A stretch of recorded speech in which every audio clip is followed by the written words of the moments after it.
What's up guys, Jay here, Solo by Yugioh. Welcome to the channel if you're new. Before we get into this, Vayu Turbo deck profile today for Edison format. Go ahead and check out that channel memberships and Patreon links down below in the description. Really helps us out. Also helps out you guys because it helps us towards the channel giveaway. Speaking of which, we are doing a full box of Duelist Nexus giveaway this month. So if you want to qualify for that, just like, subscribe, and answer today's question down below. Which is, what is your favorite Blackwing card of all time? Pretty popular archetype, I'm sure there's one you like, so just let us know down below. Without further ado, we'll get straight into it.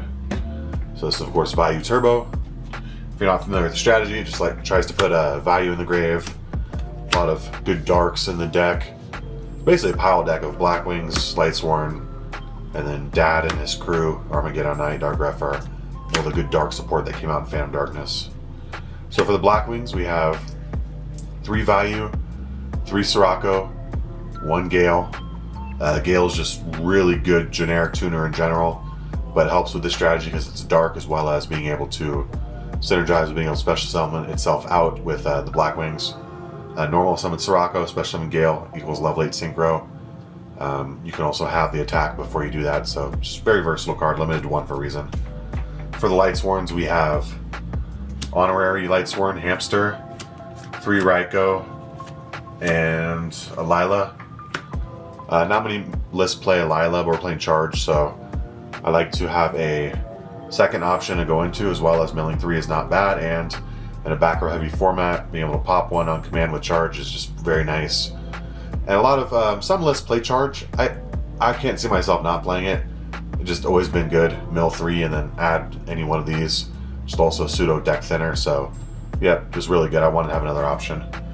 We'll clear these out of the way, and then the last of the monsters is going to be the majority of our generically very good darks. We have the Boss Daddy, Dark Arm Dragon. We got Plague Spreader Zombie. Card Trooper, not a dark, but just a very good card. Mill 3 gets to draw 1. Yeah, limited to 1 in this format for a reason, just very strong.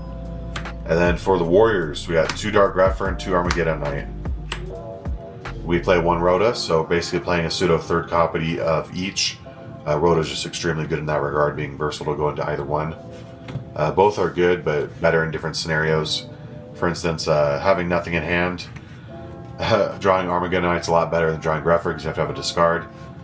And then in certain scenarios, being able to special summon itself out to get a body, to get multiple darks can also be better. So just 2 and 2 is pretty good ratio. I like it, 2 to 2, and then having the Rhoda pseudo third copy of each. To finish off the monsters, we just got 2 Caius. Caius really good. Also, it's a level 6 that gives us the off chance that we can actually do Armor Arm OTK with Plague Spreader. So, but yeah, just very good. Caius in this format. I think 3 is probably a bit too much. All right, now onto the spells. Like I said, Charge Library is just super powerful. Being able to mill 3, then deck thin, add 1. Go into a Lila, pop, mill 3 in the end phase. It just really helps get things on board. Or if you want to be a little slower, get the Raiko, pop, not just a spell trap, pop a monster potentially as well.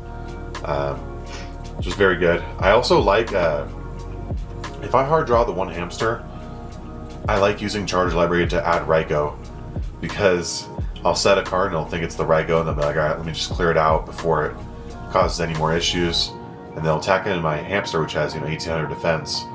So that's just a really good thing to remember. Usually they go for it. Brain Control just phenomenal in a synchro deck, a Caius distributing deck. Of course we do both of those, so it's really good card. Clearing out a body, yeah, really good. Allure of Darkness, with how many darks we play, you just have to play it.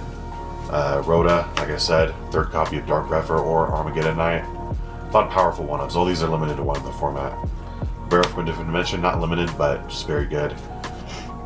You could even allure away a Dad or something you want to keep in your hand, just because you can burial it back from the Banish Zone to get it in the graveyard for other implications. Maybe not the Dad, but maybe something else, like a Vayu, Allure of Darkness of Vayu from your hand, or a Plague Spreader from your hand. If you have burial, you can just put it right back in the graveyard where it's meant to be. Yeah, don't do Dad. We want Dad. But don't be afraid also to allure Dad if it means you get to play. That's something I see a lot of people shy away from and ends up costing them game. And then to close out the last 2 spells, we got MST and Heavy Storm. You can play Trinade or something, but I like MST because it plays around Starlight Road and allows more interaction in end phase. Just a quick play aspect. I'd rather, yeah, that's the decision I made because of that. Giant Trinade could be good in this deck just because of Royal Oppression allows you to bounce it back to your hand, do your special summoning on your own terms, and then reset Royal Oppression. But I still opted for MST, and then Heavy Storm, of course, just destroying everything's just really good. That's it for the spells. For the traps, we have Torrential, Mirror Force, Solemn, Dust Shoot, and Starlight Road. The first 4 are all limited to 1. You can't play more than that in Edison. And Starlight Road, just having as much back rows we have, like 2 Oppression, 2 Bottomless, 3 Deep Prison. It just really feels safer. This is basically the first place list from end of July, I believe. The only difference is he was playing 2 Hamster, a Spirit Reaper, and our Dust Tornado. Instead, I'm playing 1 Starlight, 1 Lila, 1 Charger Light Brigade. Charger Light Brigade probably the strongest of those options, but I get why he was playing when he's played, and obviously had good success. So, but yeah, these 2 are limited to. You can't play more than that, otherwise we definitely would. Being able to play Royal Oppression in this deck just feels really good. Obviously, we have a lot of beaters, and then we have Vayu, which really just lets us go off. Sirocco, not too bad as well under Oppression and Simplified Game State. Be able to normal summon out a 2000 beater is just really good. Off to the extra deck, we have Double Armed Wing. This is going to be our Blackwing package for Vayu. And then also Gale. Gale can get us into any of these 2 because it requires a Blackwing tuner. We got Double Arm Wing, Double Armor Master, and Silver the Ascendant. Pretty standard. The same ratios you're going to see in regular Blackwing decks as well.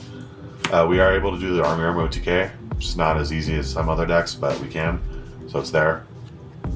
Catastor, just the best level 5 cut Android for Army Armor because we can do it in this deck.